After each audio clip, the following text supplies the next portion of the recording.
हे everyone, welcome back to my channel. तर आज मी तुमच्यासोबत शेअर करते कुरकुरीत आणि काटेदार भाजणी चकलीची रेसिपी। अगदी चकलीच्या भाजणीपासून ते तळणीपर्यंतच्या सगळ्या गोष्टी मी या व्हिडिओमध्ये कव्हर केल्यात, अगदी टिप्ससह।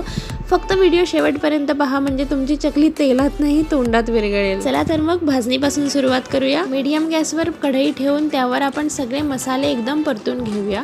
मसाले जास्त परतायचे नाहीयेत, फक्त त्यातून एक सुगंध येईपर्यंतच त्यांना परतायचे, नाही तर ते करपू शकतात। या मसाल्यांना साधारण 3 ते 4 मिनिटच वेळ लागतो आणि भाजणी करताना ज्याची क्वांटिटी सगळ्यात कमी आहे त्याच गोष्टी पहिल्या भाजून घ्यायच्या, म्हणजे ते टेम्परेचरनुसार पण सगळं व्यवस्थित होतं आणि अंदाज पण येतो। मसाले भाजून झाल्यावरती आता मी ह्याच्यामध्ये घेतलेत 1 वाटी पोहे। पोह्यांना पण फार परतायचं नाहीये, त्यांचा हलकासा कलर चेंज होईपर्यंत त्यांना भाजायचं। आता पोह्यानंतर क्वांटिटीनुसार यामध्ये आपण एक डाळी भाजून घेऊ आणि भाजणी करताना आधीच बाजूला एक मोठा टोप किंवा भांडं ठेवून घ्या, म्हणजे भाजलेल्या सगळ्या गोष्टी त्यात एकत्र करता येतील। या सगळ्या डाळी भाजायला थोडासा वेळ जास्त लागतो, पण इथे अगदी खूप लाल त्यांना करायचं नाहीये, त्यांचाही हलकासा कलर चेंज होईपर्यंत त्यांना भाजायचंय, म्हणजे फार कच्चही ठेवायचं नाहीये आणि खूप लालही करायचं नाहीये, नाहीतर चकलीचं पीठ बिघडू शकतं। म्हणून भाजणी करताना हीच एक मोठी गोष्ट असते, सगळ्या गोष्टी कमी किंवा जास्त भाजले गेले नाही पाहिजेत। थोडासा हलका कलर चेंज झाल्यावरती आपल्याला लगेच सगळ्या गोष्टी काढून घ्यायच्या। डाळींनंतर तांदूळ पण भाजून घेतेय। हे तांदूळ मी आदल्या दिवशी धुवून सुकवून घेतले आहेत। आता सगळ्या गोष्टी एकत्र करूयात व्यवस्थित, म्हणजे सगळ्या गोष्टी एकत्र मिक्स होतील। तर आता आपली भाजणीची प्रोसेस एकदम पूर्ण झाली आहे। आता बेसिकली हे दळण दळायला द्यायचं चक्कीमध्ये, फक्त त्याला सांगायचं की हे गव्हानंतर टाकू नको,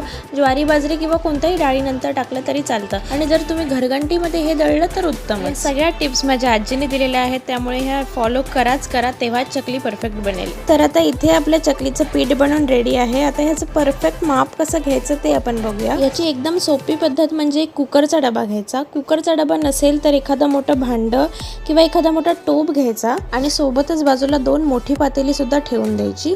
आता हे जे पीठ आपण घेतलंय हे एका पातेल्यामध्ये काढून घ्यायचं। मी इथे 2 भांडी भरून असं पीठ घेतेय। आपल्या भाजणीच्या मापामध्ये साधारण 1 ते 1.5 किलोचं पीठ बनतं। जर तुम्हाला एका टायमाला सगळ्या चकल्या बनवायच्या नसतील तर तुम्ही तसं एकाच भांड्याचं माप घेऊ शकता। तर आता आपलं पिठाचं माप घेऊन झालंय। आता ज्या भांड्याने आपण पीठ घेतलं त्याच भांड्याने तेवढंच पाण्याचं माप घ्यायचं आणि हा जो दुसरा टोप आपण घेतलाय त्यामध्ये हे पाणी ओतून घ्यायचं। आता मी इथे 2 भांडी पीठ घेतलंय, त्यामुळे मी इथे 2 भांडी पाणी घेतेय। पाणी हलकंसं कमी घेतलं तरी चालतं। आता हे पाणी आपण गॅसवर उकळायला ठेवूया।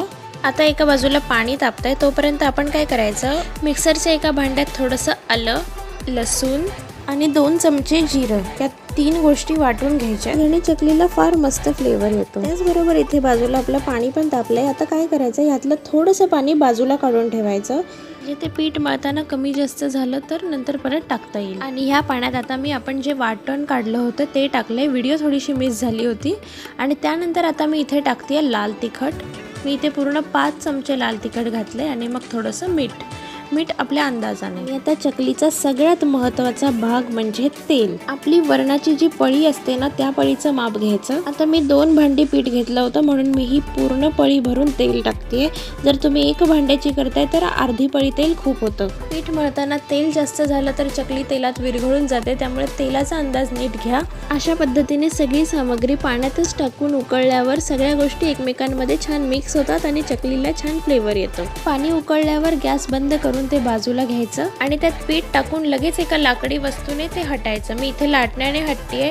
जर ह्याच्यासाठी 2 माणसं असतील तर ते जास्त सोपं पडतं। एकाने पीठ टाकून एकाने पटापटा हटायचं, ह्यात गोळे होऊन द्यायचे नाहीत, म्हणजे आता गुठल्या झाल्या तर पीठ मळताना मग ते एकत्र होत, त्यामुळे अगदी हात दुखेपर्यंत पीठ हटत राहायचं आणि पीठ चांगलं मिक्स करून घ्यायचं। चकली करताना ही एक प्रोसेस पण खूप महत्त्वाची आणि थोडीशी कठीण आहे, पण इथपर्यंत सगळं नीट झालं की चकली पण एकदम छान होते। बाय द वे, ही पूर्ण रेसिपी माझ्या आजी आहे, तिने मला चकल्या करायला शिकवलंय, अगदी मापापासून वगैरे सगळं। तुम्ही सुद्धा या आजीच्या पद्धतीने नक्कीच एकदा चकल्या करून बघा, चकली खूप छान होईल। माझं पीठ इथे छान मिक्स करून झालंय। आता 5 मिनिटं त्याच्यावर वाफ काढायला झाकण ठेवायचं आणि आता आपण सगळी सामग्री पाण्यातच टाकली, फक्त तीळ सोडून। तर आता तीळ इथे ऍड करायचे। तीळ पण पाण्यात टाकले तर ते चकलीवर दिसत नाहीत, त्यामुळे तीळ इकडे ऍड करायचे, म्हणजे ते चकलीवर छान दिसून येतात। आता हे पीठ गरम असतानाच थोडं थोडं करून मळून घ्यायचं।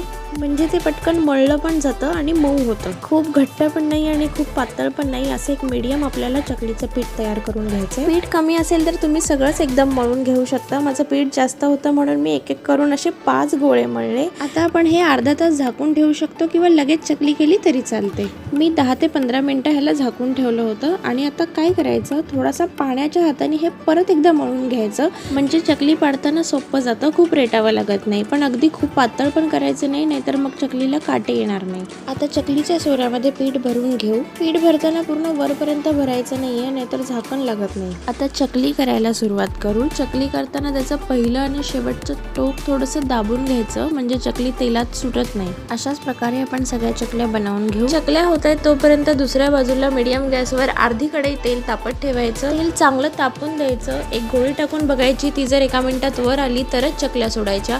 एका टायमाला फार चकल्या सोडायच्या नाहीत, नाहीतर ते विरघळू शकतात, कारण त्याने तेलाचं तापमान कमी होतं. म्हणून एका टायमाला 4 ते 5च चकल्या तळून घ्यायच्या. आता चकली तळताना खूप फास्ट गॅस नाही करायचा, तिला लो टू मीडियम फ्लेमवरच तळायचं, म्हणजे आतून ती पूर्ण शिजते. या प्रोसेसला खूप वेळ लागतो आणि मध्ये मध्ये तिला असं पलटी करायचं, म्हणजे दोन्ही बाजूंनी समान कलर येतो. त्यानंतर असं थोडा गोल्डन ब्राऊन कलर दोन्ही बाजूंनी आला की तिला काढून घ्यायचं, म्हणजे चकली आपली पूर्ण शिजलेली आहे. आता ती तेलातून बाहेर काढताना पण अशा जाळीच्या झाऱ्याने चांगलं तेल निथळून घ्यायचं, म्हणजे चकली तेलकट होत नाही, त्यातलं पूर्ण तेल निघून जातं. तर अशा खूप मोठ्या प्रोसेस नंतर दिवाळीसाठी आपली चकली इथे बनवून तयार आहे. आणि इथे तुम्ही बघू शकता किती काटेदार चकली झाली आहे, छान कलर आलाय आणि तेलकट सुद्धा झाली नाहीये. तर तुम्ही सुद्धा एकदा तरी माझ्या आजीच्या पद्धतीची अशी भाजणी चकली नक्कीच करून बघा. फराळाचा आनंद घ्या. शुभ Deepawali and thank you for watching.